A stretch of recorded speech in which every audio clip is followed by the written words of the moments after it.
Okay, I think we do have 12 people here, so we'll go ahead and start. It is 6:30. I'll call this meeting to order. Will the clerk please call the roll? Paul. Rodriguez. Storr. Here. Straub. Here. Summers. Here. Taylor. Thorsland. Volkin. Here. Carter.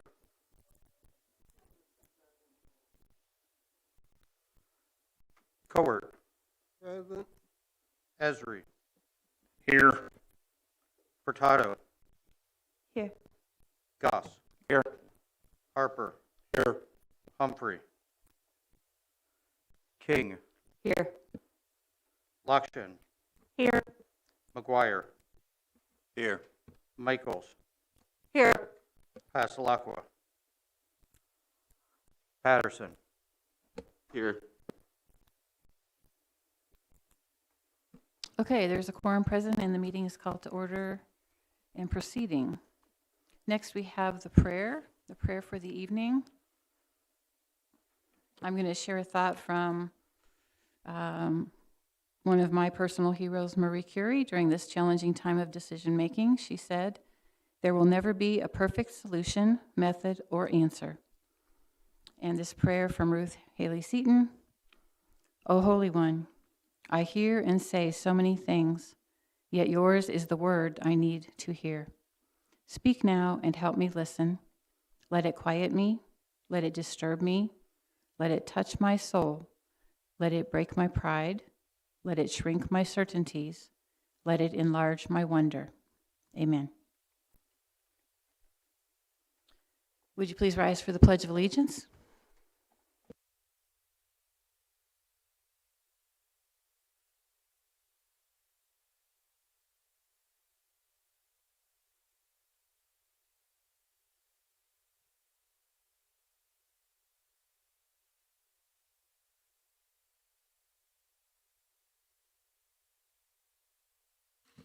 Okay, thank you. Would the clerk read the notice of the meeting, please? Notice is hereby given that a regular meeting of the County Board, Champaign County, Illinois, will convene on August 19, 2021, 6:30 p.m.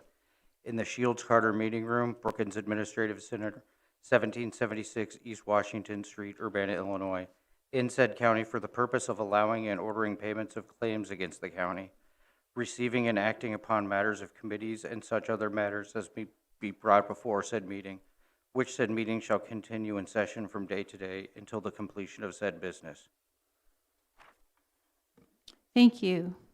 Next is approval of the agenda, and I would like to just note that ordinance number 2109 was pulled from the consent agenda because it was contested by the city of Urbana. It is now on the regular agenda as item 12A1. Can the executive get a motion to approve the agenda? Mr. Esri? I was going to move to remove that 12A1, seeing as how it needs a supermajority of 17 votes minimum to pass, and as of right now, there are only 16 board members present. Okay. I don't feel that it's We right can't to vote on something if it doesn't even have a chance. I mean, let alone how people vote. It doesn't even have a chance to pass. Sure. I So I was agree. going to ask or move if it needs a motion. Okay, there's a motion that we remove that from the agenda entirely tonight. Can I get a second? I'll second that. Mr. Summers? Okay. Discussion on the amendment to remove it? Seeing none? Those in favor? Aye. Those opposed?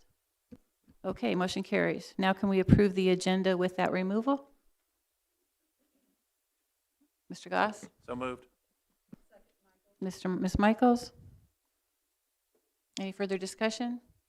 Seeing none? Those in favor? Aye. Those opposed? Okay, we have an agenda. Thank you.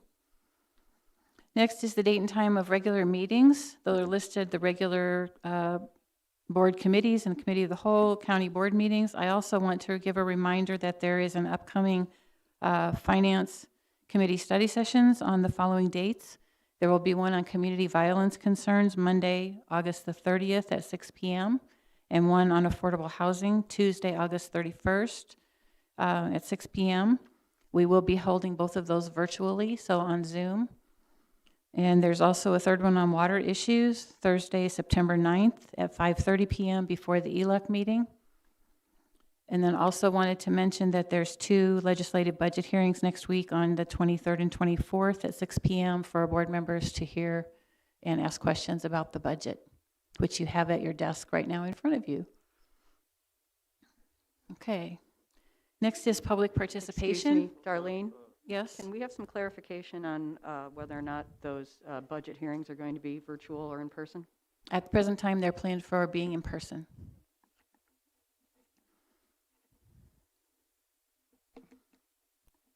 Next is public participation, and we do have some folks tonight that would like to speak. The county board rules are that you can have 5 minutes, and right up here is our microphone. If you press down in the middle, it'll light up, and when you're finished speaking, if you'll press it back down to turn it off, that would be great. The first one is Scott Burgee.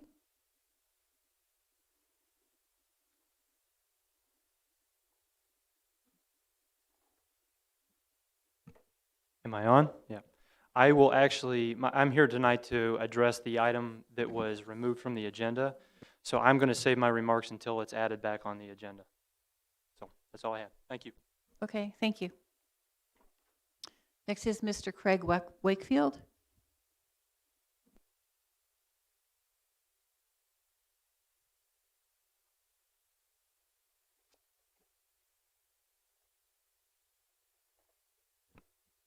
Can you hear me? Hi, my name's Craig. I've worked in corrections for the vast majority of my adult life. I find it to be an incredibly rewarding career. Programs, not prisons, right? You'd be hard-pressed to find a group of people more in favor of this idea than correctional officers. We certainly believe that many of the people in our charge are not suited to a jail setting, whether that be due to mental illness or socioeconomic issues or the plethora of other reasons. However, we are tasked with providing for their safety and security all the same. Creating and implementing programs to take the place of incarceration can only be completed by legislators and legislation. We're still required to care for people in utterly deplorable conditions. I genuinely understand the idea of not wanting to spend more money on jail cells. However, in the real world, that inaction translates directly to deplorable conditions for the humans that we're required to care for. You can't make those changes to the criminal justice system any more than we can. You can, however, change the conditions under which these individuals are incarcerated. That responsibility is uniquely yours. We have no choice. We are legally obligated to care for the people who have been placed in our charge by the Champaign County criminal justice system. We are struggling every day. This is not something we enjoy. Quite frankly, I believe it is reprehensible that we still hold people in this cockroach-infested facility. We have had several correctional officers leave recently, both new and seasoned officers. If you ask them for a list of reasons for their departure, that list would certainly include the morality of working under a county board whose failure to act requires that they hold human beings in such disgusting and inhumane conditions. It is a difficult thing when the people in your charge are in such conditions and you have no power to change it. The suffering of these people rests squarely on the shoulders of this elected body. This elected body that has refused for years to give this problem the attention that it deserves, preferring instead to kick the can down the road, or even worse, conflate changing the criminal justice system to minimize incarceration with providing the safe and humane housing for those who are incarcerated. Talking about programs and not prisons makes for a fantastic soundbite. It does, and we all agree with it. But it does nothing if it doesn't change. We're still required to hold humans in these conditions. The idea of not adding on to the satellite because programs are better than prisons only sounds good if we actually stop holding the people in these conditions. The people are still here. It's still happening. They're the ones who suffer while we talk about things that can only change with legislation. I would encourage each of you to take an in-depth tour of the downtown facility. Not 30 minutes. Spend some time in the building. Understand what it is. You're responsible for it. Applicants who want to work in the jail are often required to do a 4-hour job shadow to ensure they understand what the job really is. I would encourage you to do the same. I know that you're all busy people, but the information and the knowledge you would gain from that is indispensable. In closing, I ask that you please put politics and what sounds good on the news and in a soundbite aside. We do all we can for these folks every day, but you're the only ones who can make real substantive changes. You're the only ones who can change their conditions that they're confined in. We need a new building. This is not a zero-sum equation. We should try to institute more programs and less incarceration, while simultaneously providing both safe and humane housing for those people who are still incarcerated. I believe you have a moral obligation to do both. That's all I've got. Thank you. Thank you. Next is Mike Ingram.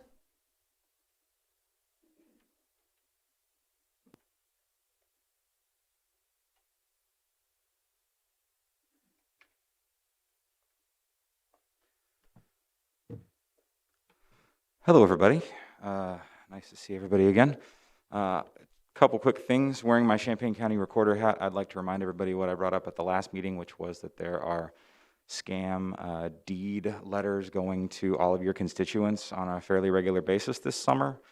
There will be a fresh round of news coverage about this, I believe, next week.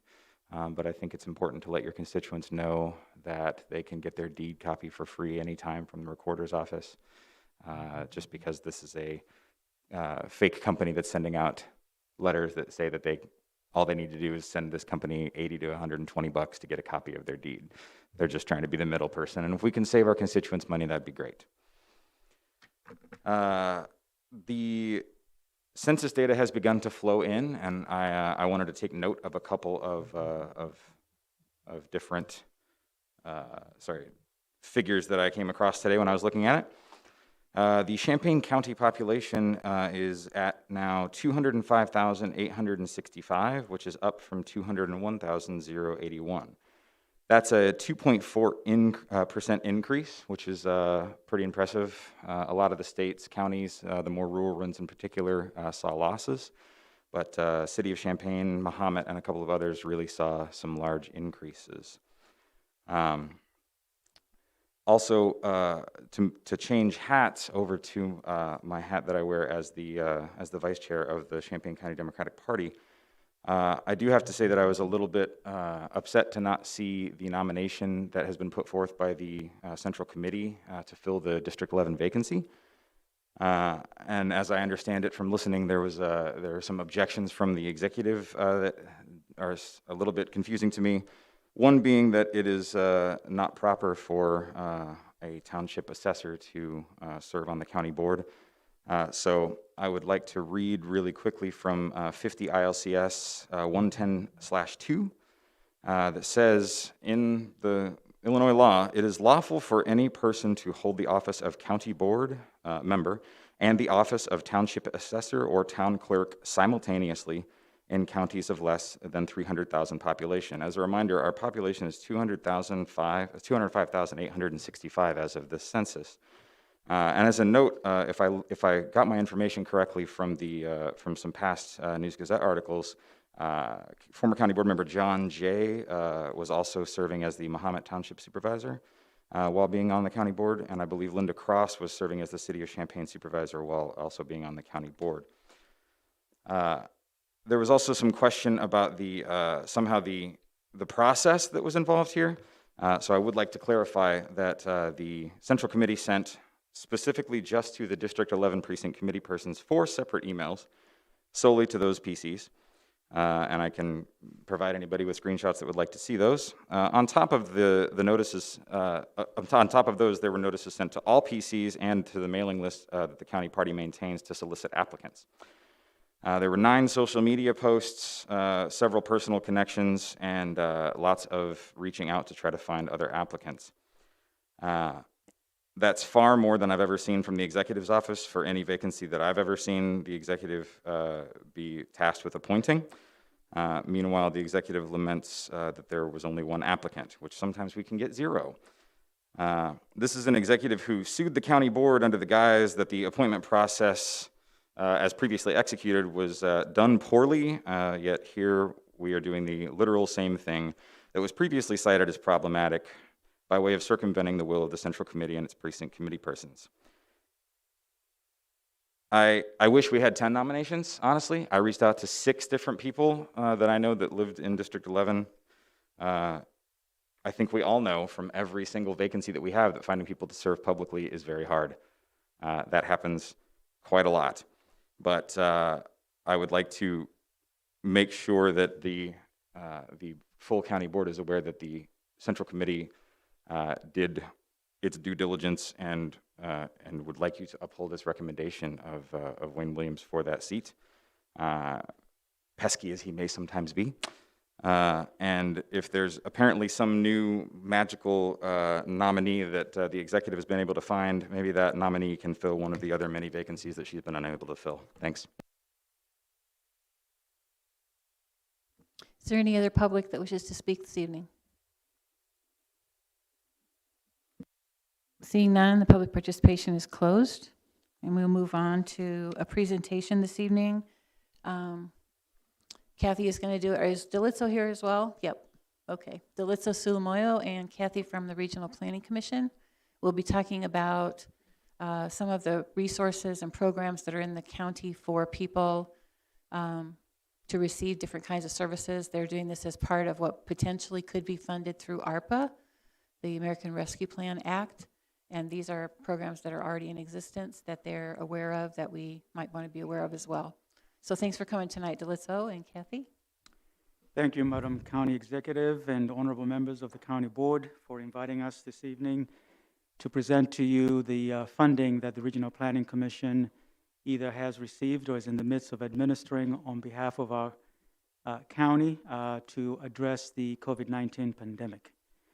So what I'll do is I'll present primarily funding that we've received to serve individuals in our county, and then Kathy Larson, who's our economic development specialist, will talk about the funding that we have either been able to acquire on behalf of businesses, as well as other funding opportunities that are out there for businesses to take advantage of as we continue to deal with this pandemic.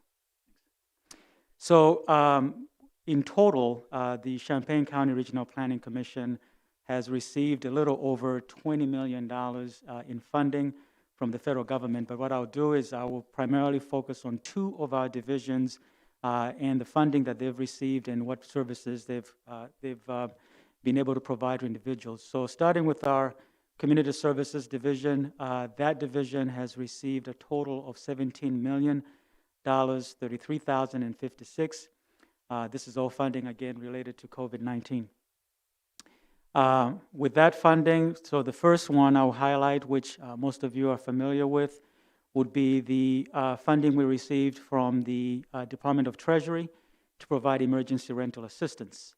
With that, the first funding, $6.2 million, is what we received directly from the federal government.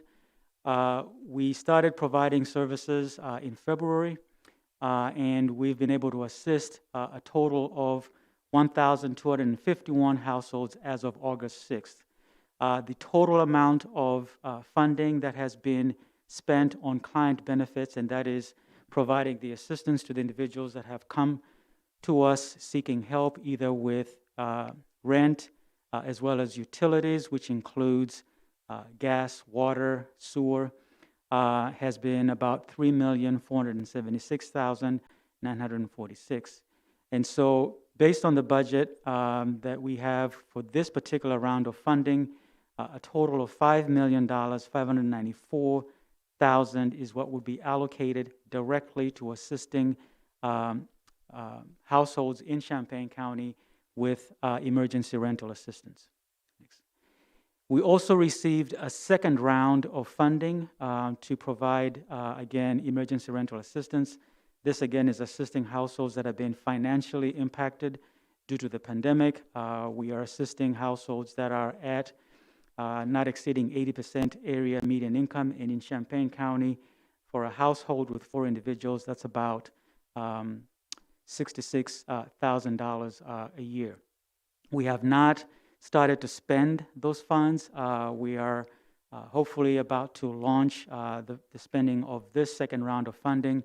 We're anticipating to receive $7.8 million in total funding. So far, what we have received directly from the federal government has been $3.1 million. And again, with this, we're anticipating to provide direct client benefit assistance totaling $6,672,908. The other program that we've also received funding for to specifically deal with the pandemic is federal funding in the Low-Income Home Energy Assistance Program, which is also known as LIHEAP. And before I actually go through this particular funding, it's important for me to point out to you that we are operating multiple funds related to energy assistance. So there's regular funding that we receive from the federal government, particularly from the Department of Health and Human Services, which comes through the state of Illinois because it's a block grant. We also have state funding, which we get from a surcharge that our regulated utilities in the state of Illinois assess on their customers. And so all of those funds we're managing right now to provide assistance to households with their utilities. But specific to ARPA funding, we've been allocated $4,693,000 to provide LIHEAP assistance, particularly out of the ARPA funding. We haven't started to spend these funds yet. The program will begin September 1st, so in about a couple weeks we will begin to serve households with this funding. We're anticipating to serve 5,381,000 with direct client benefits, and the total amount, again, that's been allocated to direct client benefit assistance is about $4 million. The other funding we have received to provide utility assistance, again under LIHEAP, was the LIHEAP CARES funding. This was totaling $776,869. Those funds have been fully expended. Those were expended as of last September, and we were able to serve 1,140 households with $668,000 of the funding going directly to client benefits. And for those who are not familiar with this program, the client benefits are not paid directly to the households, but we pay those directly to the utility in which the household has services with. This is a new program that we're hoping to begin to launch this in October. This is again federal funding that has to provide assistance with water as well as wastewater. So it's been tailored around the LIHEAP program, so it's called the Low-Income Home Water Assistance Program. Again, this is a block grant, one-time funding, so we're not anticipating this to be sustained once the funding has been fully expended. This is funding that's also administered at the federal level within the Department of Health and Human Services, but at the state level, because it's a block grant, it's through the Department of Commerce and Economic Opportunity. We'll begin to provide services to assist households that have, I think, at least $250 in arrears, and anything above that, we'll be able to provide, I think, a maximum of $1,500 per household through this program, which will begin in October, and we're anticipating to serve 5,381,000, and the total funding that we received for this is about $700,000. I mean, $700,000 to direct client assistance, but $940,000 is the total funding received. The other funding that we also receive at the Regional Planning Commission is the Community Services Block Grant. This is funding that goes primarily to community action agencies, which the Regional Planning Commission is a community action agency. So this funding only goes to community action agencies. And so we have received Community Services Block Grant COVID relief funding in the total of $940,903.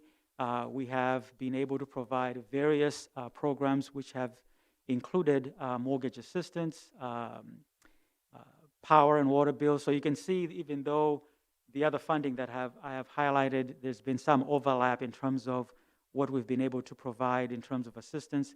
This funding is pretty flexible, and most community action agencies are able to tailor services based on local needs. And so in our case, the items that are listed in the PowerPoint is what we've been able to do in terms of providing services. We've assisted a total of 184 households, which consists of 469 individuals, and that is as of the end of July.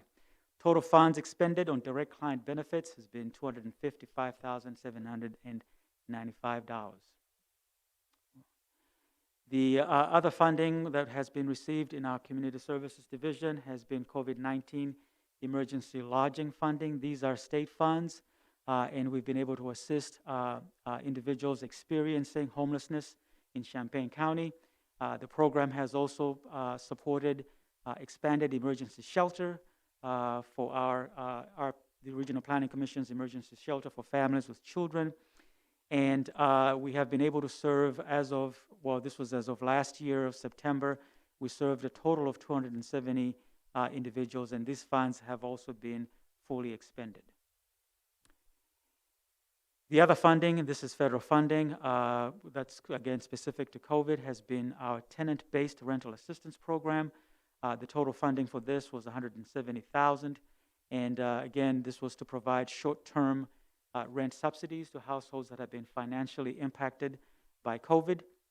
And we have, as of July 31st of this year, been able to serve 22 households or 62 individuals. And the total funds expended towards direct client benefits has been $165,285. The other funding we've also received is federal funding. This is Emergency Solutions Grant Funds, totaling $133,000. With this funding, we were able to expand our capacity, again, to serve homeless families in our community and providing non-congregate setting to decrease the likelihood of the transmission of the COVID-19 virus. We were able to serve 10 households, which consisted of a total of 36 individuals, and the total funds expended towards direct client benefits for this particular program was $14,957. The other federal funding we were also able to administer is FEMA CARES rental assistance, and the total funding here was $13,015, and this was to provide rental assistance for households that have experienced temporary financial hardship, again, as a result of the COVID-19 pandemic. And the total households served here, 19 households, and total client benefit funds expended, $13,015. Again, these funds have been fully expended. So one of the things I was asked to highlight are what are some of the gaps that we are seeing as we've been administering these multiple resources that we've received either directly from the federal government or from the state of Illinois. Some of the gaps are obviously internal. As you can imagine, receiving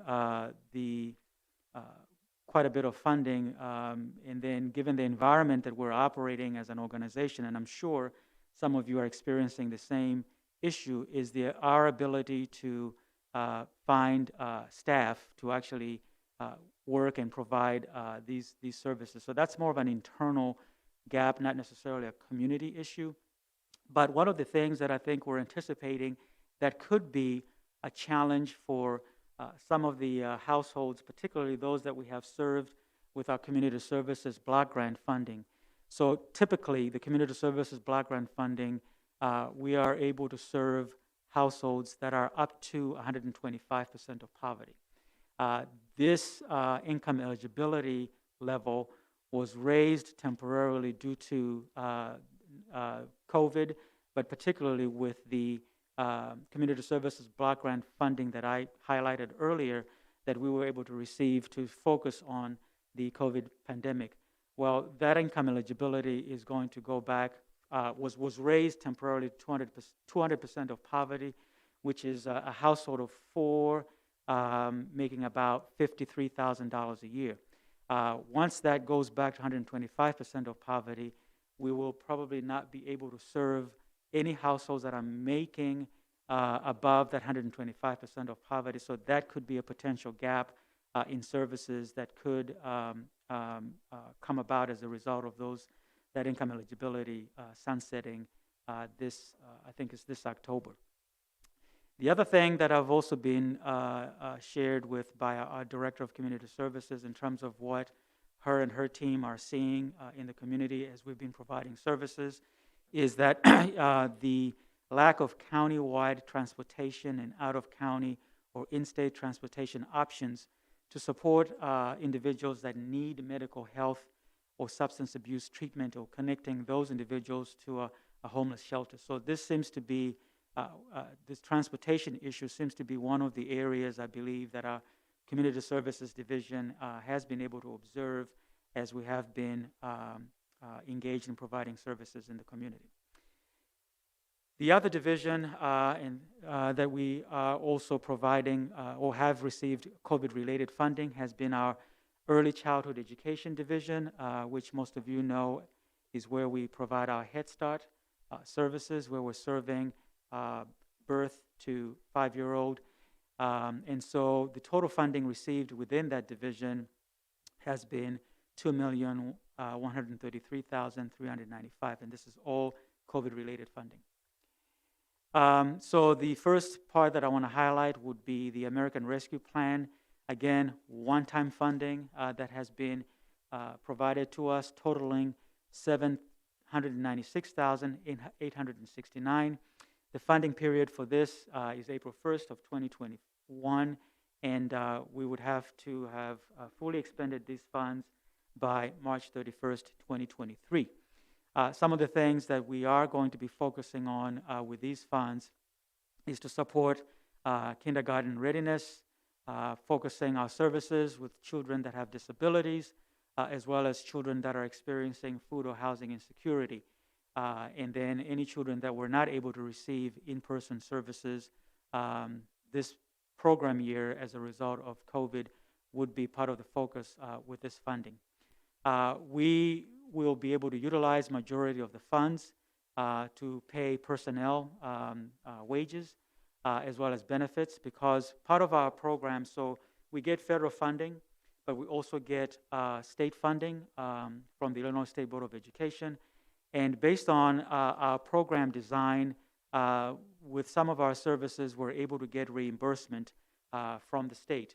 But due to the fact that we were pretty much shut down last year from about March to right after Labor Day, and then the fact that we were also phasing in services with everything else that we're dealing with COVID, we have not been able to recoup some of the reimbursements that we typically would get in a normal setting. And so there's been some funding losses, if you will, that we should be able to replenish some of those losses with this particular funding from the American Rescue Plan. The other funding that also was received in that division, which was also one-time funding, totaling $200,000, again starting April, ending in 2023. The focus for this funding would be one-time activities to prevent, prepare, and to respond to COVID. And so, with all these other variants that are coming in place, we're utilizing these funds to better prepare on how we can continue to provide services to our children and families through this program.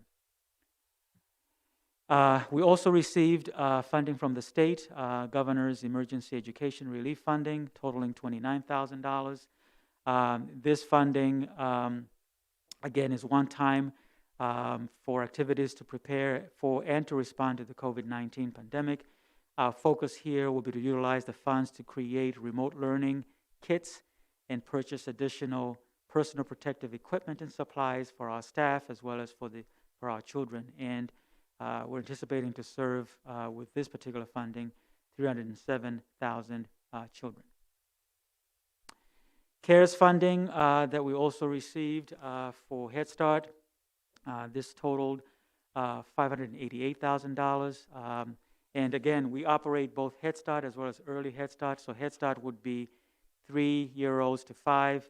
Early Head Start would be birth to 3-year-olds. And so for Head Start, the total funding, $506,193. And for Early Head Start was $82,513. You can see what the funding period is. This funding, again, is for one-time activities to prepare for and to respond to COVID-19. We were able to purchase electronic tablets, and I know that some of these will begin to distribute as we begin our new program year in September. But it's tablets for our children, laptops for staff. We were also able to provide internet access to some of our families that did not have internet access within their households, and we were able to pay for some of that as well. But then, of course, personal protective equipment. And the other thing we have also done, I think we're getting a couple buses. Part of the reason for adding these additional vehicles is to ensure that we're able to provide distancing as we're transporting our children from their homes to our Head Start facilities. Supplemental funding that we also received in response to COVID-19. This funding, again, is one time to provide support to our children and families. Some of the things that we were able to do with this is to address some of our HVAC system issues, particularly in our Urbana site. And then we were also able to provide some additional, purchase some additional things to just help with our programming. This was private funding or corporate funding that we received from a bank, PNC, that we have a great partnership with. This was really at the onset of the pandemic. We received $18,500, and with that funding, we were able to provide food to our families and children that are part of our Head Start program.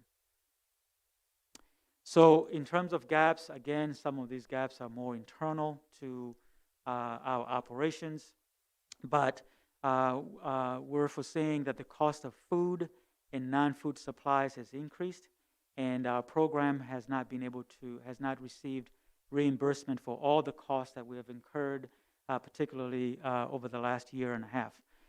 And then as I highlighted earlier, due to the loss of full day reimbursement, we are struggling to cover the cost for staffing as well as for some of our facilities.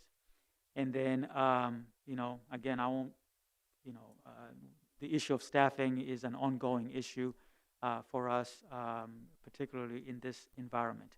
So I would say that those are some of the funds that we've received at the Regional Planning Commission to serve the community, to serve individuals, as well as to some of the gaps that we have identified. But now I'm going to hand this over to Kathy Larson so that she can provide to you a highlight. Oh, sorry, I had more ones. Sorry, my apologies. I have one more slide. The internet service that I pointed out, we only had a few families that took advantage of that, and so we don't know if new families that have been enrolled in the program this year would need any additional access to the internet if we do end up going back to providing services virtually. As I said, we'll be providing tablets in September when our children come back for the new program year. And at this time, there's no maximum number of children specified in our classrooms. When we resumed services last September, we did a phased-in approach, but now I think we don't have any. We're having at least 18 children in our classrooms. And so, with that said, I'm going to hand it over to Kathy Larson so that she can. So can I just ask you one question before you switch? I know that you are going to or are planning to purchase a vehicle that can do interviews and things on the road. Can you talk about that a minute? Absolutely, and that's an exciting project for us. We have actually been approved. We were approved by the state of Illinois to purchase 2 vehicles, and this is, for lack of a better term, it's almost like an RV that is has workstations on board. This will allow us to do outreach throughout the various communities, so folks don't have to always come to Brookings or to any of our facilities, particularly for LIHEAP, to apply for the program. We're going to be able to go to specific neighborhoods and be able to take applications on site, because and I think the vehicle itself will have 6 workstations, and we'll be able to do that in a safe way, but again, provide more accessibility to our community so that we're able to reach particularly those areas where folks find it very difficult to come to us for services. So we have 1 vehicle that we've ordered for LIHEAP. We were also approved by the state of Illinois to do the same for workforce. And so as we're trying to engage particularly job seekers to find employment, we'll be able to travel throughout our service territory and bring services to various neighborhoods and communities.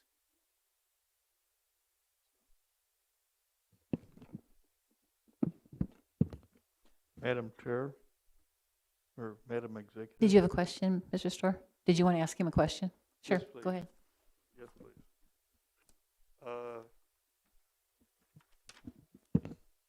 Dr. Sulamolo, thank you for coming. And I noticed that at least a couple of funds had some unspent, did not spend all of the money that was allocated. Is there a timeline that that has expired, or can it be extended so that you can spend those funds? Yeah, we're certainly anticipating to spend most of the funding that we have received to provide COVID relief or COVID assistance. And so in some cases, those programs are still ongoing. One that I can remember just on top of my head would be the emergency rental assistance, where we have 1 fund that we should be able to expend those funds before the grant itself expires, and then we'll begin the other funding.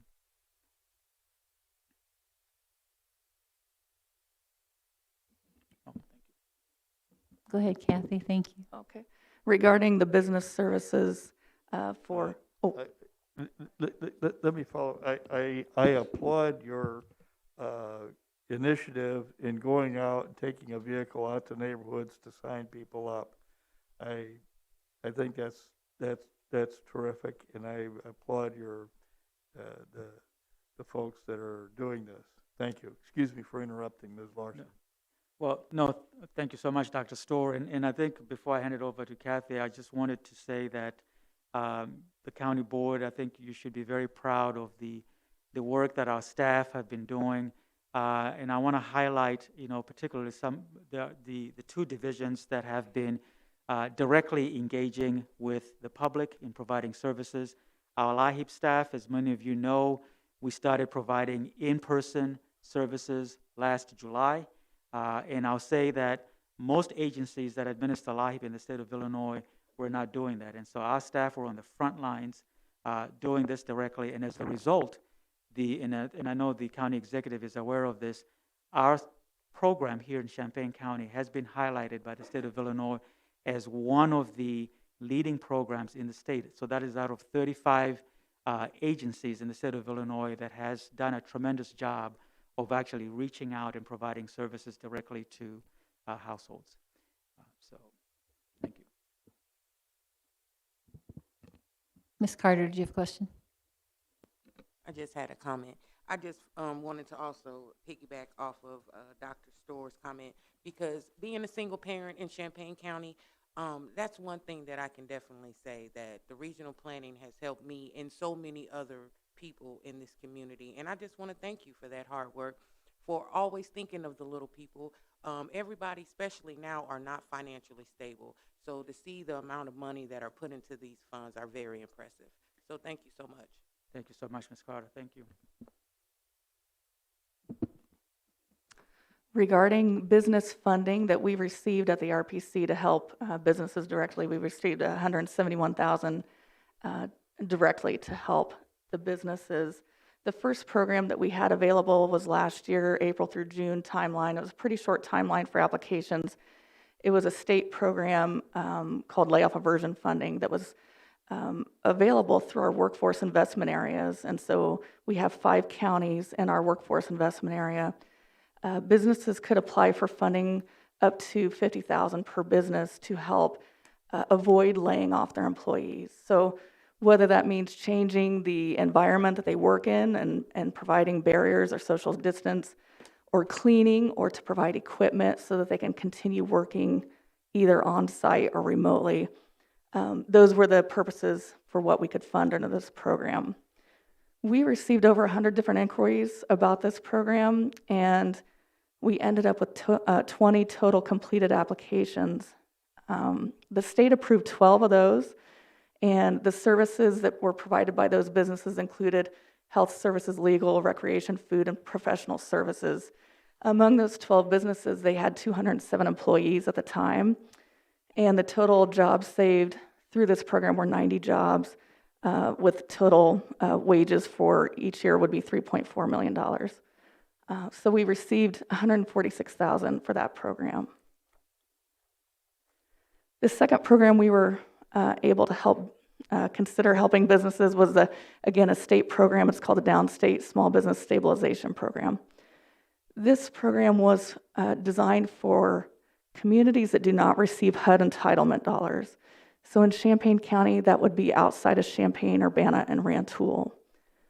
This program could provide up to $25,000 per small business for future working capital expenses up to 60 days. We did receive multiple inquiries for this program. We had 4 applications initially. One was not completed. One was deemed ineligible by type of business.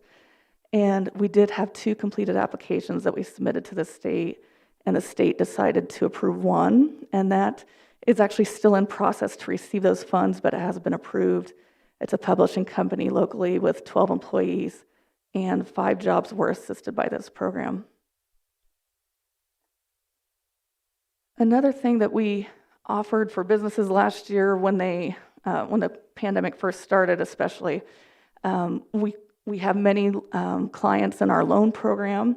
We've for years had business loans for startups and expansions. At this time last year, we had 34 clients or loans in the portfolio, and 8 of those loans needed to request some sort of payment deferral or modification. And so we were able to provide flexibility in our terms of the repayment. The types of businesses that this covered were more service-related businesses, food services, event, hotel, and salon. Other programs that have been available and may still be available or starting up, in general, the cities of Champaign, Urbana, and the village of Rantoul, through direct HUD dollars that they received and CURE Economic Support Program dollars, they were able to provide 2 different programs over the past year for small business grants in their jurisdictions.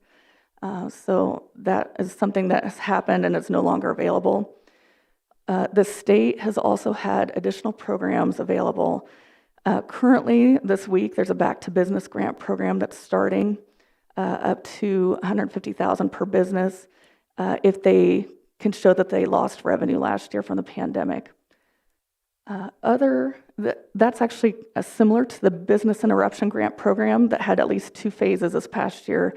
It's no longer available, but it's similar and possibly an extension to that. We had, I think, about 200 businesses in Champaign County that received big dollars. Also, the DCEO programs provide for community navigators, which our local economic development corporation and Small Business Development Center is part of. They were received approval for funding for this to help underserved and underrepresented disadvantaged individuals with businesses to get to the resources they need for their businesses and to even have help applying for loans and grants that are out there. Other than that, the latest program for the state is the Tourism Attraction and Festivals Grant Program that's starting up, trying to help special events get back on track. And the other programs that the state offered were for various purposes are no longer open. A couple of other programs under the LISC group. It's a national group. They have a Central Illinois branch.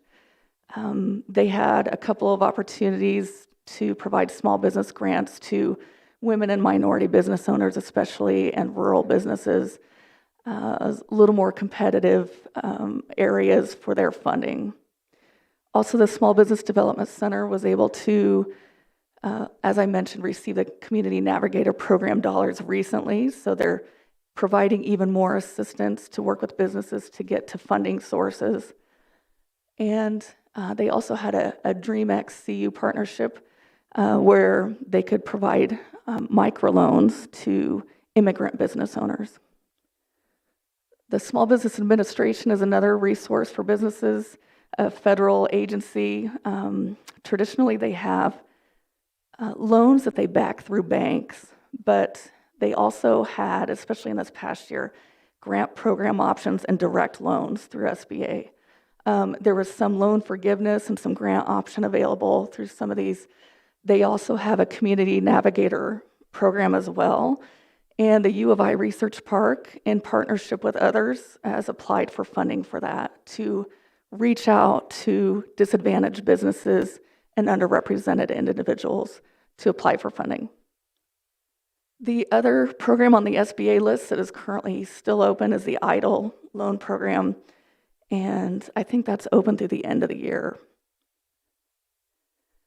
Through our layoff aversion program that I mentioned, that was through our WorkNet, our workforce division, which represents our 5-county workforce investment area.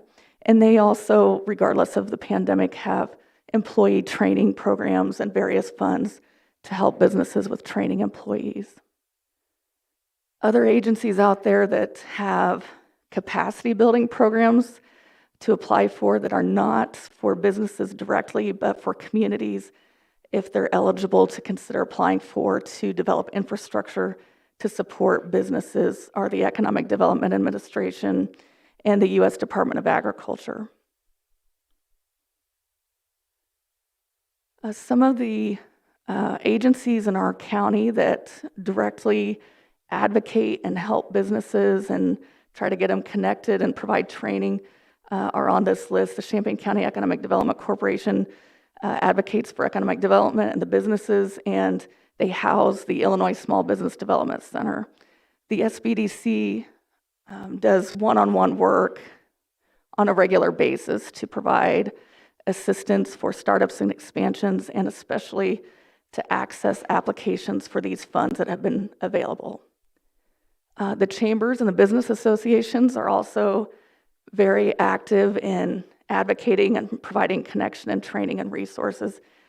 And that would include the Champaign County Chamber, the Black Chamber, the Mahomet Chamber, Rantoul Chamber, the Champaign Center Partnership, and the Savoy Business Co-op. As I mentioned, we've mentioned that RPC, of course, also tries to connect businesses to the right resources. We have our financing programs that help fill in gaps, and we also have the workforce services as well. The Champaign Public Library has business services and training and workshops and space. They have lunch at the library that they provide for businesses in the community. Of course, municipalities, cities, and villages try to connect their businesses. They have programs when they can. Of course, Champaign, Urbana, and Rantoul are more equipped and have more programs available. Also, the New American Welcome Center at the University YMCA helps to provide services for immigrant-owned businesses. And the University of Illinois Research Park, although they have their own businesses there at their location, they are have plenty of state and federal funds that they're constantly looking into and applying for to help businesses to assist the region.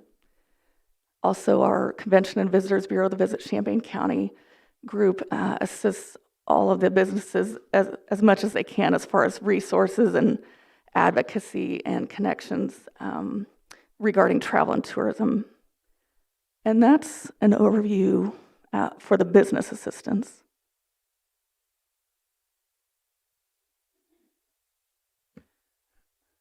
Thank you, Executive Kleppel. Ms. Larson, thank you for your presentation. I asked,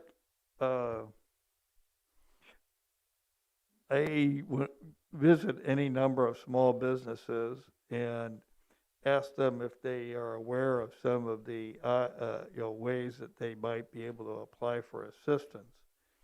And only, I think, one business that I am aware of had actually applied for assistance, and it was that person had to rely on their accountant to try to put together so much information that was requested for an application.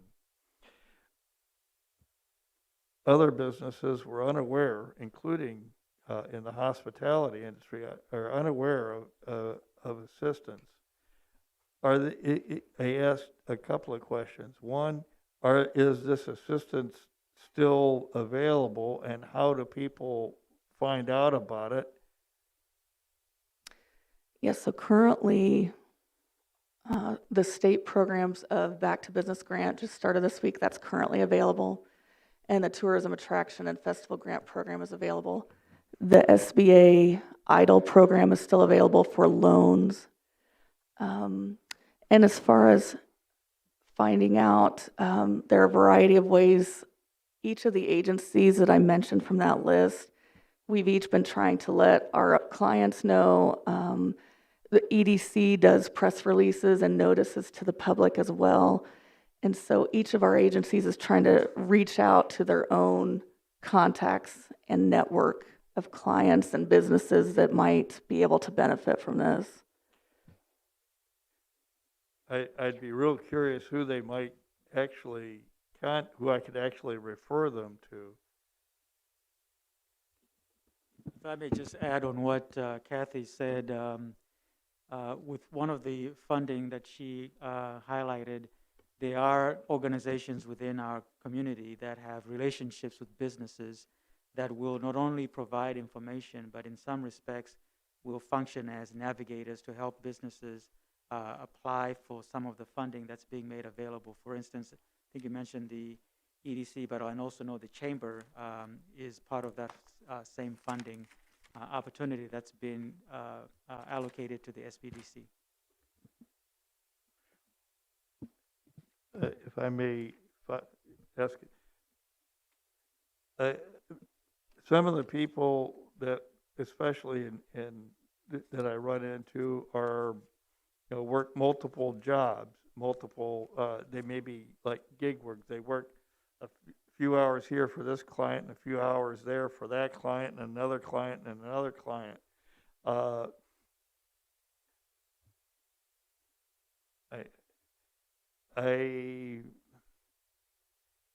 Again, I ask, who could they? I mean, it's a lot of, if it becomes so onerous to spend so much time trying to find who to contact and wade through all of the stuff while they're still trying to keep their clients and develop and so forth. This is very difficult.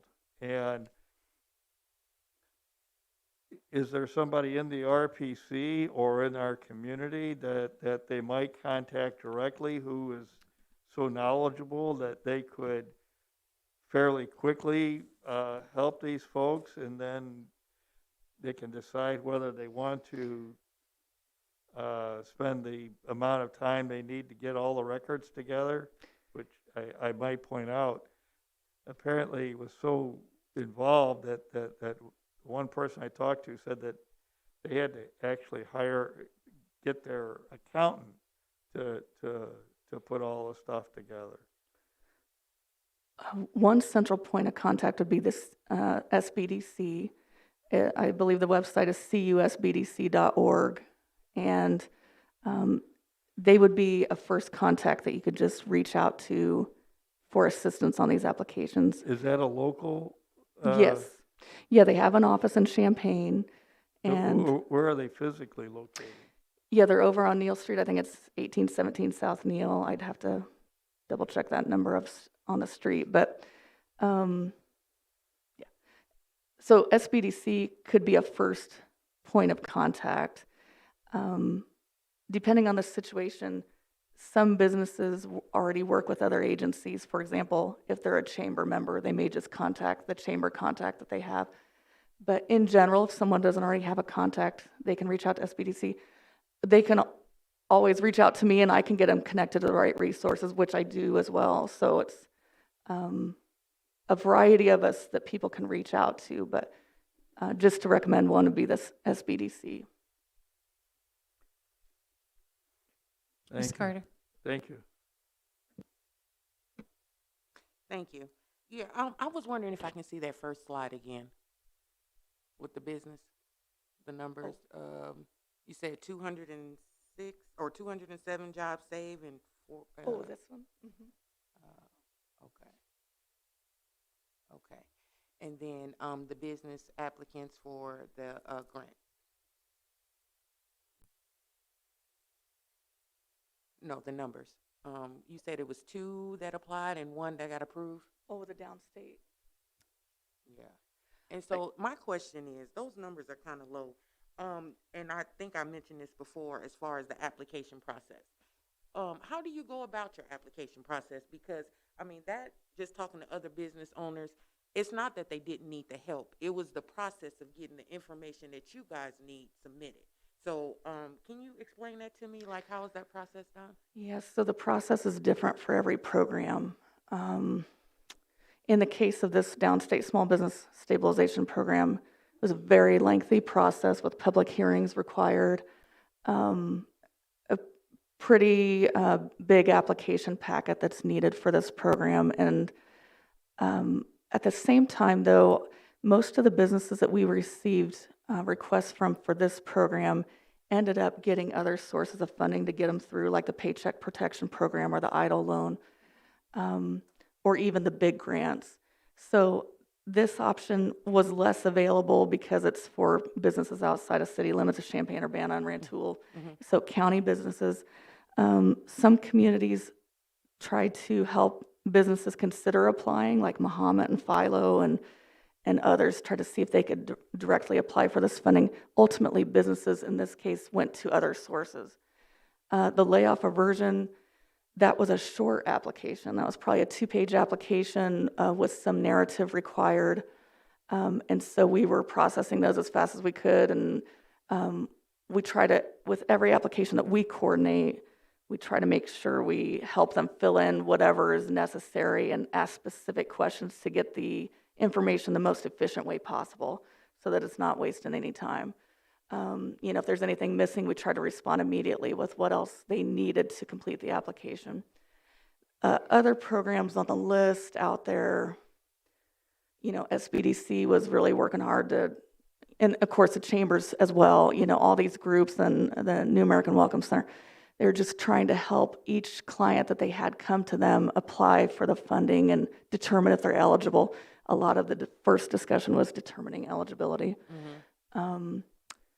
Now for the cities, for their programs in the village, I'm not sure, I know they worked with the different applicants. I think it was pretty straightforward application forms for those programs. But yeah, for the larger ones like SBA or DCEO separately, sometimes that got pretty lengthy on applications, yeah. So how do we change that though? I mean, like, do we, because I know you want people to apply for these funds and they definitely would need it after a pandemic. So, I mean, I just don't understand that part of it, and I've ran into that same roadblock myself. It's like, you want to know if I had insurance, if I had this and if I had that. And there was at one point in time that I had to drop my insurance, not my malpractice, but the property insurance. I had to drop that because I couldn't afford it. I was going through a rough period. And so that made me ineligible to apply for a program because that point in time, I couldn't prove that I had insurance. And I think that's just ridiculous. People need the help. And I just hope that you, during the application process, will think about those people and not make it so confusing and hard for them to get that assistance that they need. Yeah. Thank you. Mr. Storer, do you have another question? Yes. When I looked at that $171,000 figure, good thing I was sitting down.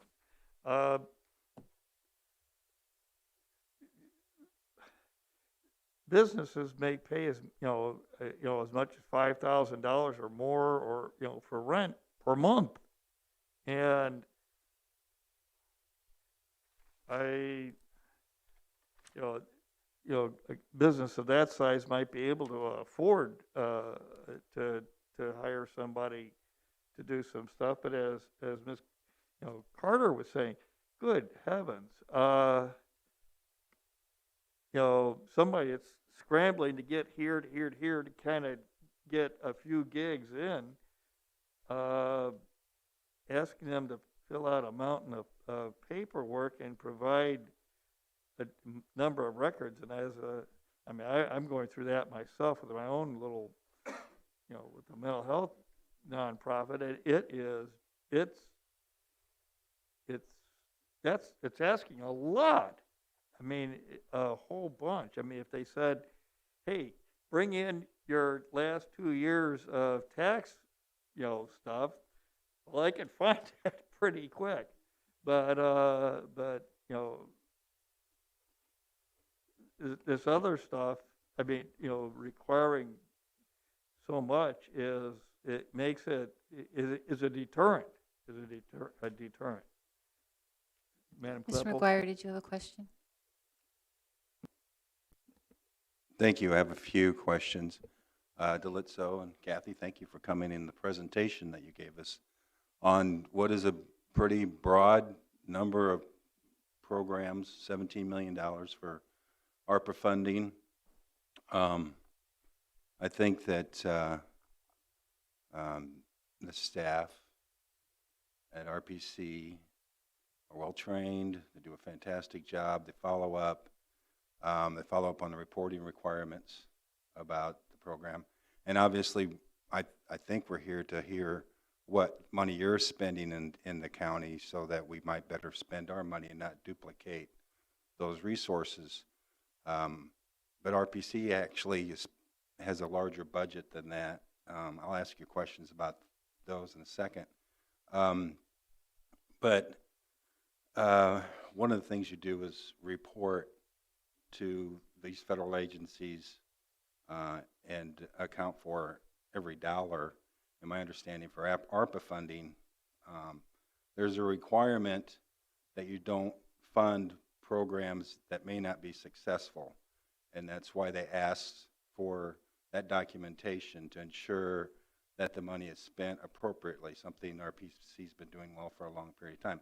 Can you explain that a little bit, and what would happen if we gave some new program $1 million or $500,000 or $250,000, and then they didn't provide the proper information if they didn't follow through? Can you explain it, please?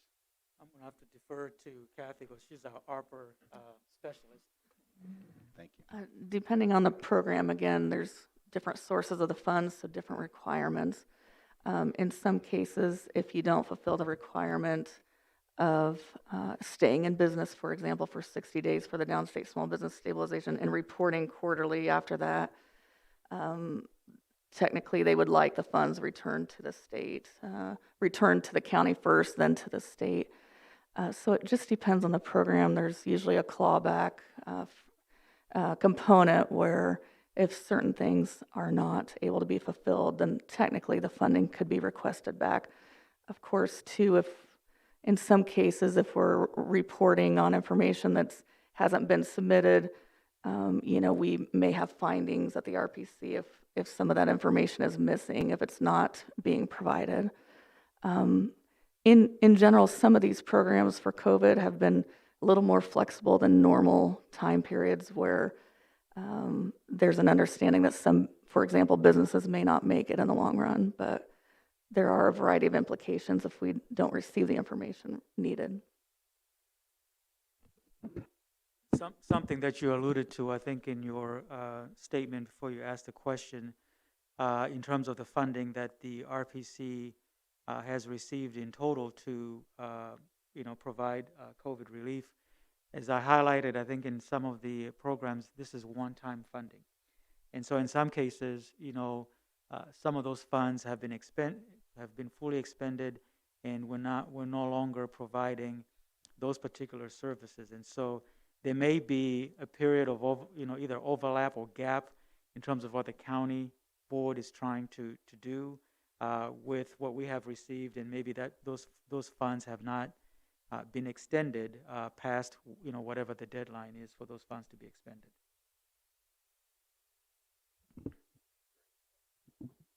Back on. Thank you. As far as the ARPA funding is concerned and how we spend ours and you're spending yours, we have to make sure, or try to make sure, that there isn't duplicate services. They haven't talked, what is your budget now for RPC? Is it 28, 29 million? Well, Without ARPA. we'll be presenting next week, but we're now close to, I think, $48 million. There you go. Congratulations. Which is great, because obviously we have a lot of work to do with struggling families in our community. It's not that you don't want to give them money, but you need to make sure we report the funds properly, or you won't receive those continued funds, right?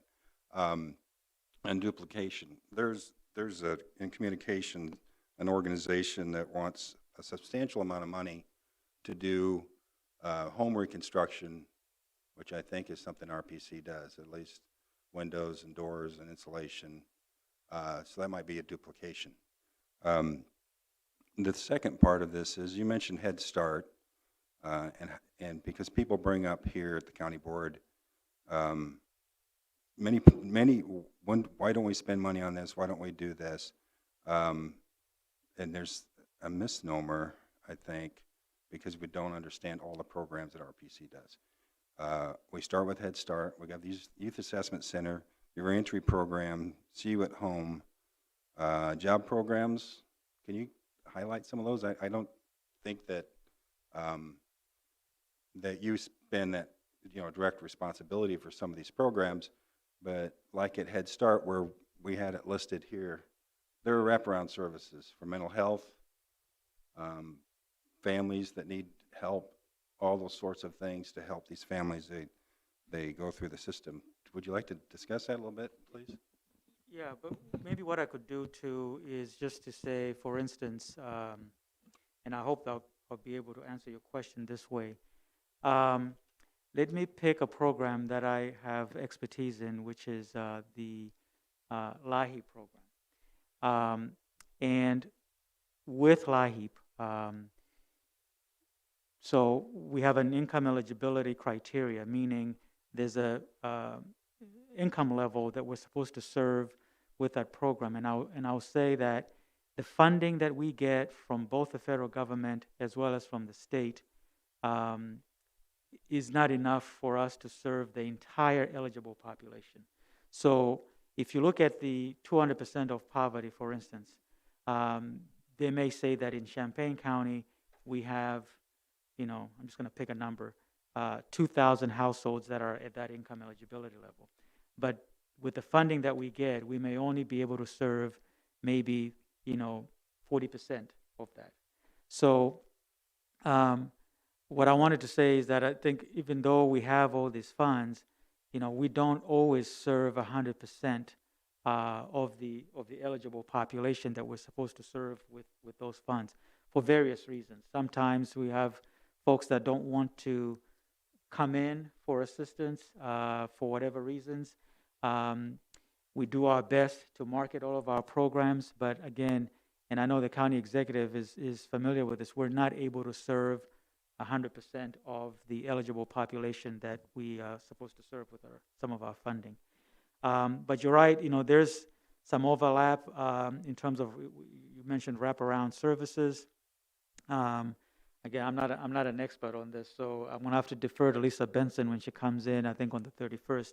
But there are multiple things, that, of course, that we do at the RPC, some of which does overlap.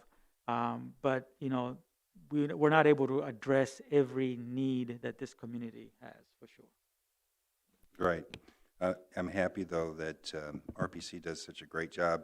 I'm concerned that some of the organizations that may request ARPA funding may not be able to do that due diligence that's required for this funding.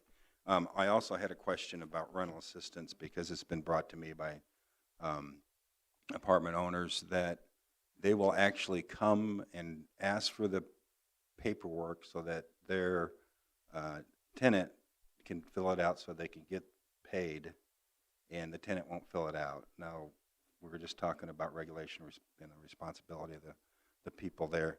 That's a federal mandate? How does that work, and why can't the landlords request the funding so that they can get up to 2 years worth of rent that they haven't received? And if they're a small mom and pop landlord, it could obviously put them out of business if they don't get paid.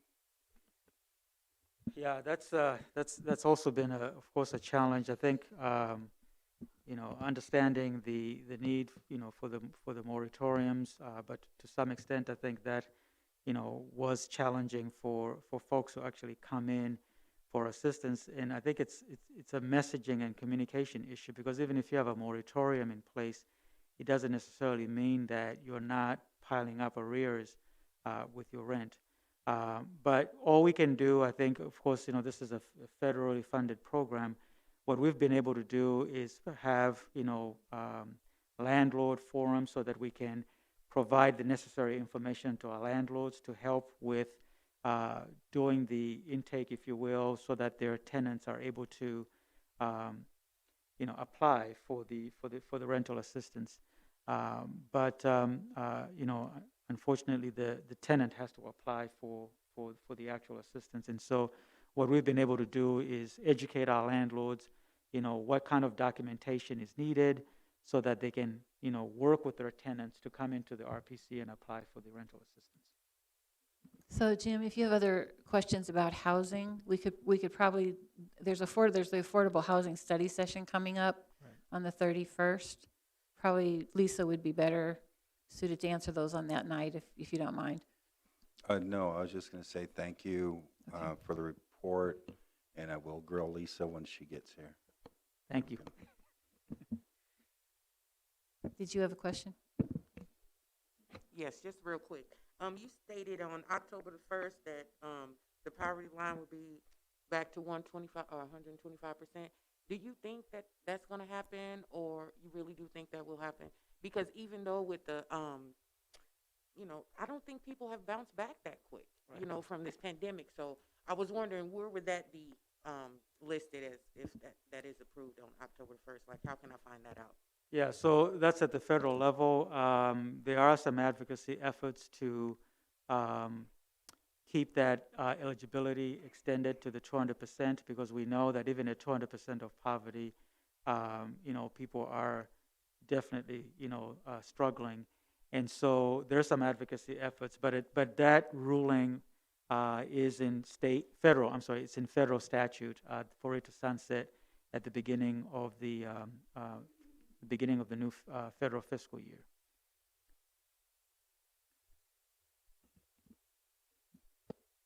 Thank you for coming tonight. The board was really interested with a lot of questions, so that's good.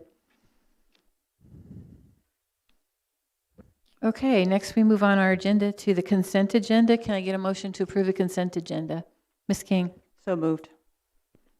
Ms. Straub? Thank you. Would the clerk call the roll, please? Discussion.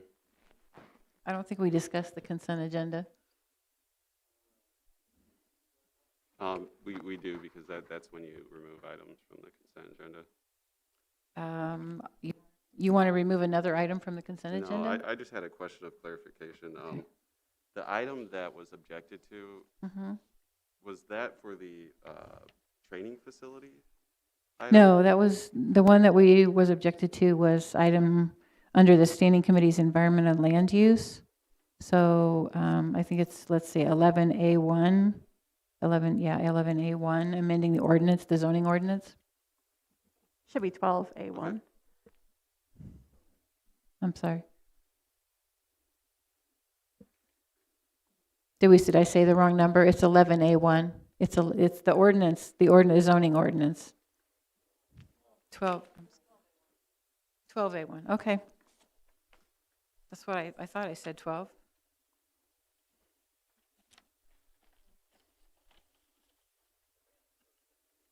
Yeah, Urbana protested it, so it's under, right. It's the zoning ordinance number, let's see here. 2021-9. Is that good? Yeah, I just Okay. want clarity, because I thought you said at the beginning that we were pulling it from the consent agenda.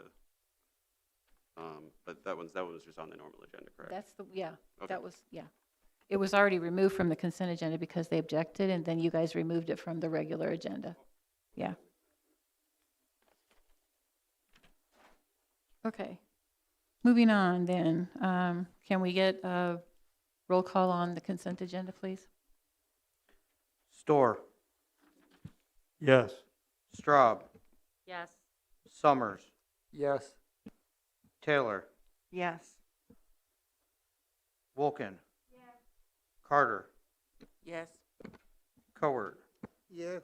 Esri, Yes. Furtado, Yes. Goss, Yes. Harper, Yes. King, Yes. Lakshin, Yes.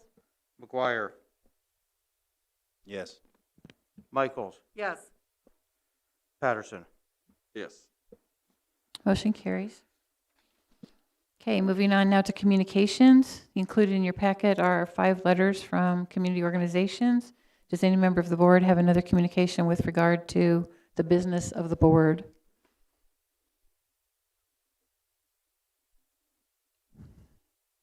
Okay, I would just like to mention at this point, we did get a letter of communication from the GFOA that the county board budget was also given its award this year.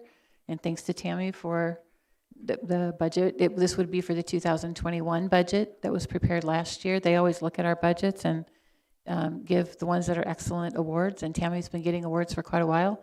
The county's been getting awards for quite a while longer than that, and we have a plaque up here where we put the pin every year, so we'll get another one for this year. Next is approval of the minutes. Can I get approval of the motion, a motion for the approval of the minutes for July 22nd, 2021? Ms. Carter? Second? Mr. Goss? Discussion? Those in favor? Aye. Those opposed? Motion carries. Next is the standing committees. The summary of action taken on August the 5th, 2021 at the ELEC meeting is received and placed on file. The summary of action taken at the Highway and Transportation Committee for August the 6th is in the County Facilities meeting. Summary of action taken August 11th, 2021 meeting. Both of those meetings are replaced on file. Next is areas of responsibility. Summary of action taken on August the 10th, 2021 at the Committee of the Whole meeting is received and placed on file. And then there's an issue to be resolved for the Finance Committee. Would the Finance Chair like to make the committee's recommendation for item 1? Yeah, I move the adoption of resolution number 2021-282 approving budget amendment 21-00047, Fund 080, General Corporate Department 071, Public Properties, increased appropriation 7,500, increased revenue 0, reason engineering study for video surveillance at Satellite Jail, Sheriff's Office, Downtown Jail, Brookings, and master control systems at Downtown Jail and Satellite Jail. Second, Mr. Patterson. Any discussion? Mr. Summers. Sorry, that was my second. Any further discussion? Seeing none, those in favor? Aye. Roll call, sorry, we need 15 votes. Store, Yes. Straub, Yes. Summers, Yes. Taylor, Yes. Wolken. Carter, Yes. Cowart, Yes. Esri, Yes. Furtado, Yes. Goss, Yes. Harper. Yes. King, Yes. Lakshin, Yes. McGuire, Yes. Michaels, Yes. Patterson. Yes. Motion carries. Next is the litigation committee voting things. Is there any discussion? You have that on your a packet in front of you. I hope you've had a chance to read it. If there's going to be discussion, we do have to move into closed session. Does anybody want to move into closed session to discuss anything? Okay, seeing none, we'll go on. Can I get a motion to approve Mr. Esri? I move adoption, I'll do this omnibus, I assume. that's I'll fine. move adoption of resolution number 2021-287, authorizing administrator's release of all claims to include attorney's fees, costs, and expenses. Adoption of resolution number 2021-288, authorizing administrator's release of all claims to include attorney's fees, costs, and expenses. And adoption of resolution number 2021-289, authorizing administrator's release of all claims to include attorney's fees, costs, and expenses as distributed.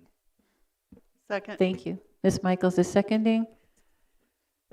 Is there any discussion, not about the details of the cases?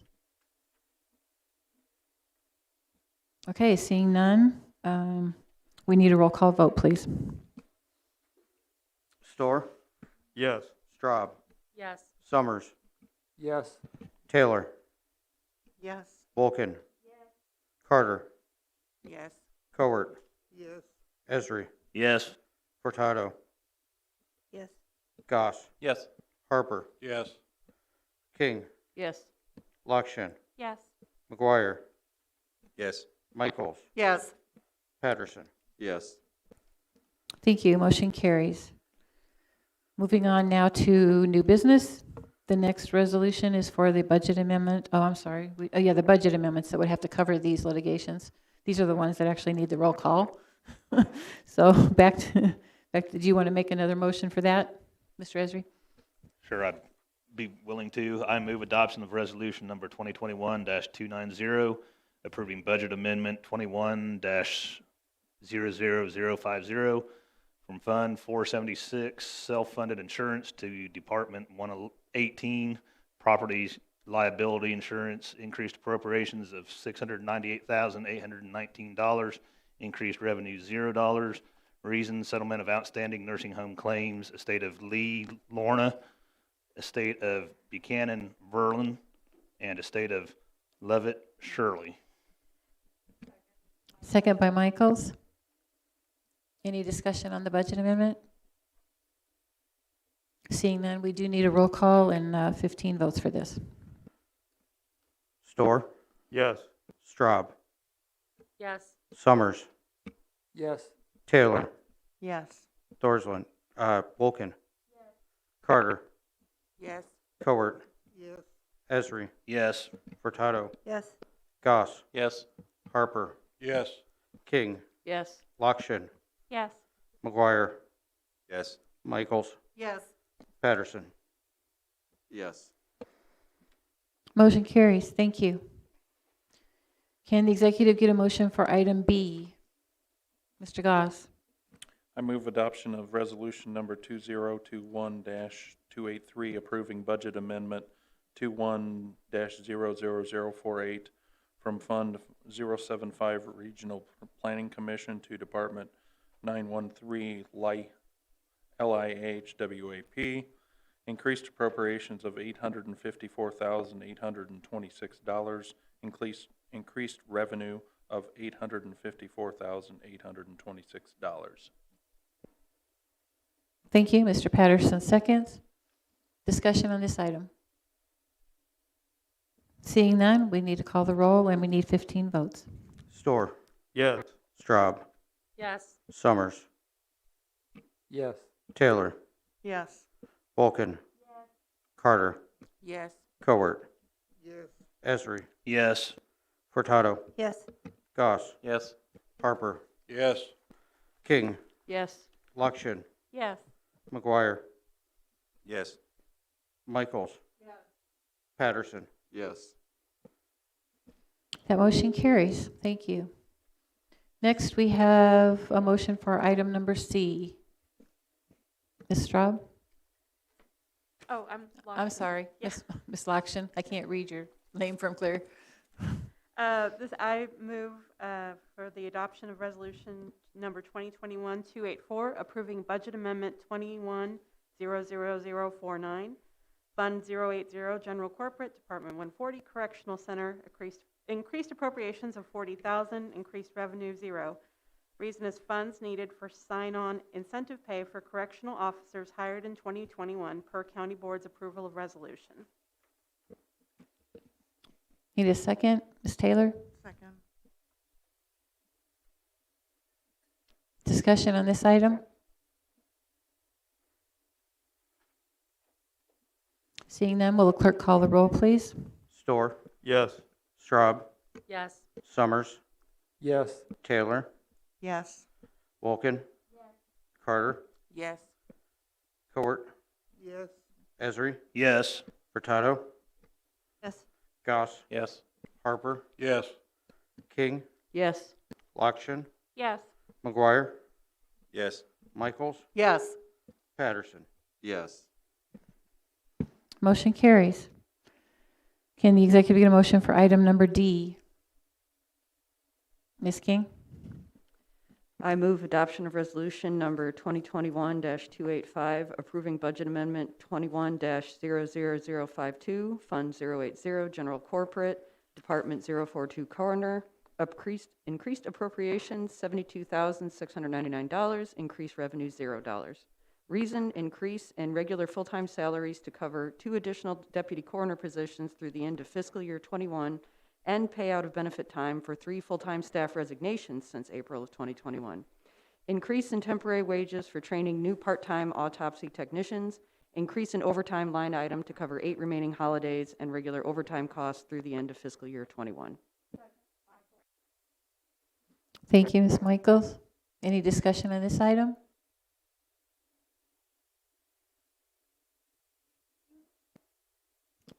Seeing none, will the clerk call the roll, please? Store, Yes. Straub, Yes. Summers, Yes. Taylor, Yes. Wolkin. Carter, Yes. Cowart, Yes. Esri, Yes. Furtado, Yes. Goss, Yes.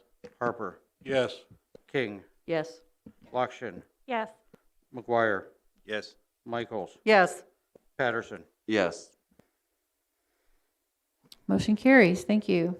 Can the executive get a motion for item E?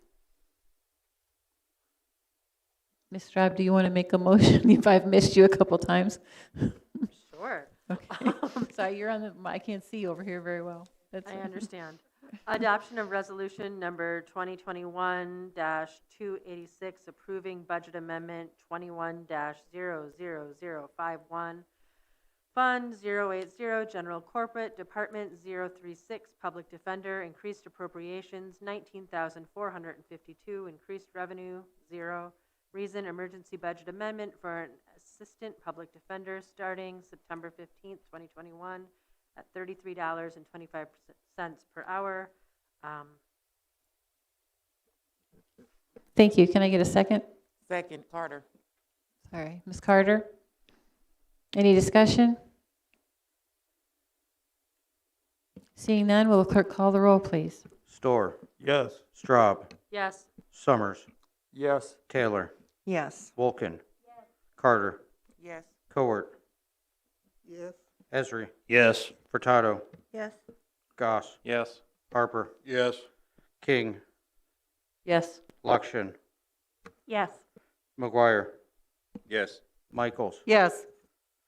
Patterson. Yes. That motion carries. Thank you.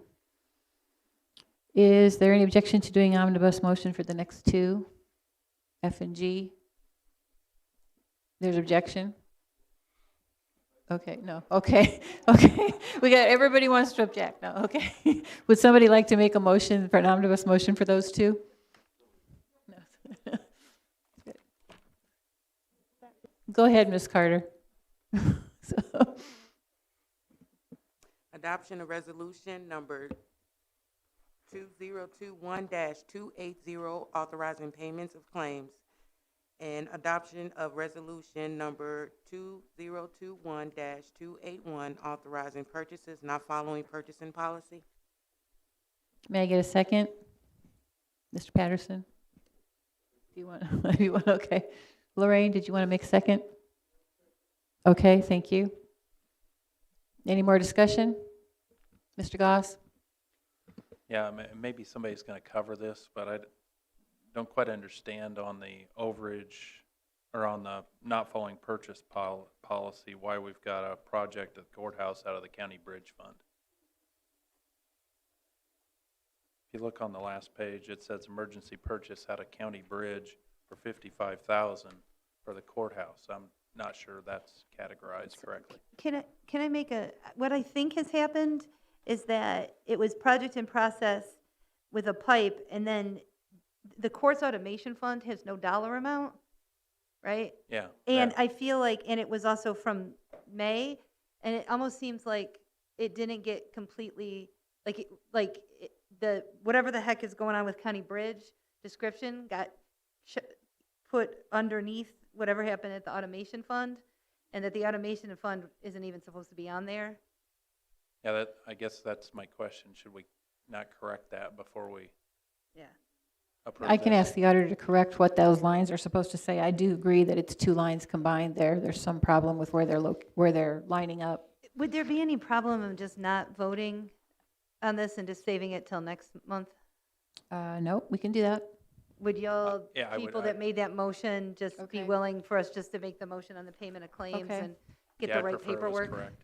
Okay, so who made that motion? Ms. Carter, are you okay if we amend the motion to just do the first one? Yes. Okay, and Ms. Coward, are you okay with that, if we just make the motion for the first one? Okay, so going back, we're just making a motion for item F, to adopt item F. Any further discussion? Okay, how many in favor? Aye. How many opposed? Okay, motion carries. And we'll move item G to the next meeting. I see no other business. Anybody have any other business? Okay, great. We are now adjourned.